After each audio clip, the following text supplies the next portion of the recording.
Hello বন্ধুরা, আমি সোমা। আজকে একটি নতুন ভ্লগে তোমাদের সবাইকে স্বাগত।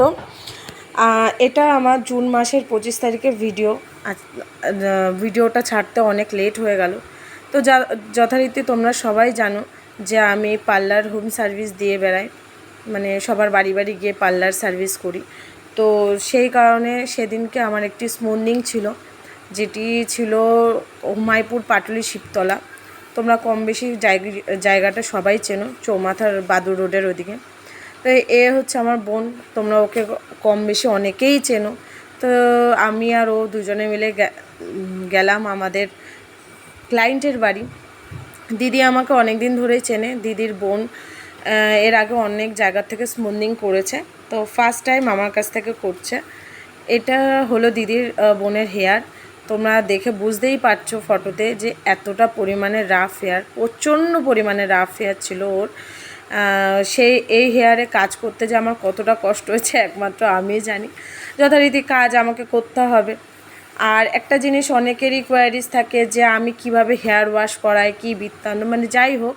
তো ওইটুকুনি ভিডিও তাদের জন্য। আমি একটি চেয়ারে তাকে বসিয়ে যে কাজটা করায় বসিয়ে দেন ঘাড়ের দিকে, যেটা গলার দিকে একটা টাওয়াল বা ওড়না, যাই হোক ওরা ওড়না দিয়েছিল, তো সেটা রেখেছিলাম। তারপরে হেয়ার ওয়াশটা আমি করে নিয়েছিলাম ভালোভাবে। হেয়ার ওয়াশ করার পরে আমি ফার্স্ট ক্রিম অ্যাপ্লিকেশান করলাম। ফার্স্ট ক্রিম অ্যাপ্লিকেশানটা খুবই ভালোভাবে করতে হয়েছে আমাকে কেন, সবাই করে যথারীতি। ফার্স্ট ক্রিম অ্যাপ্লিকেশানের পরে আমাকে 25 মিনিটস ওয়েট করতে হয়েছিল। তারপরে আমরা একটু খাওয়া দাওয়া করে নিলাম, যেহেতু সেদিন আমার মঙ্গলবার ছিল, আমি বাইরের কিছুই খাই না, তো আমি রান্না করে নিয়ে গেছিলাম। তারপরে ওর টাইমও হয়ে গেছিলো, তো সুতরাং তারপরে হেয়ার ওয়াশ করার পরে এটা হচ্ছে ফার্স্ট ক্রিম অ্যাপ্লিকেশনের পরের ভিডিও, এই হেয়ারটা সেটা। তারপরে আমি খুব সরু সরু করে আয়রনিং করলাম, যেটা আমাদের কাজের এটা হচ্ছে আমাদের কাজের মেন পার্ট। স্মুথনিংয়ের সবথেকে মেন পার্ট হলো আয়রনিংটা যদি ঠিকঠাক করা হয় তো যথারীতি সেই স্মুথনিং বলো, স্ট্রেটনিং বলো, যাই বলো না কেন, তার রেজাল্টও খুব ভালো আসবে। এরপরে আমরা আয়রনিং খুব সরু করে স্টেপ বাই স্টেপ করার পরে তারপরে আমরা নিউট্রালাইজার লাগালাম। নিউট্রালাইজার লাগানোর পরে সেই ভিডিওটা নেওয়া হয়েছিল, কারণ যেহেতু আমি আর আমার বোন দুজনেই যাই, তো আমার বোন ভিডিও করলে সেই মুহূর্তটা আমাকে একাই হেয়ারগুলোকে হোল্ড করে রাখতে হয়।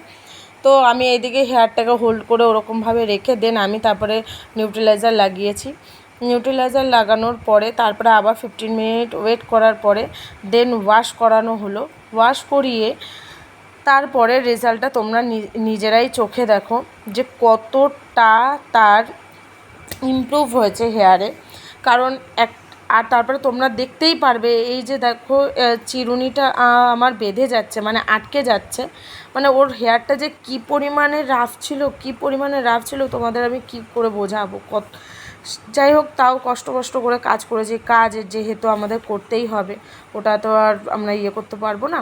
তো তোমরা কেউ ওই ভিডিওটা এইটাতে হেসো না, কারণ ওর হেয়ারটা এতটাই লম্বা ছিল, আমাকে বসে কাজ করতে ছিল। তো এটা হচ্ছে সেই রেজাল্ট সেই হেয়ারের। আশা করি তোমরা সবাই বুঝতে পারছো যে হেয়ারের রেজাল্টটা কতটা ভালো এসছে, দেখেই বোঝা যাচ্ছে যে কতটা শাইন অ্যান্ড স্মুথ হয়েছে। দেন তারপরে যাই হোক, এই কাজটা যদি ভালো হয় দেখবে সবারই একটা ভালো লাগে, অ্যাটলিস্ট লাস্টের কাজটা। দিদি তো খুবই খুশি, দিদির বোনও খুব খুশি ফার্স্ট টাইম আমার কাছে কাজ করিয়ে।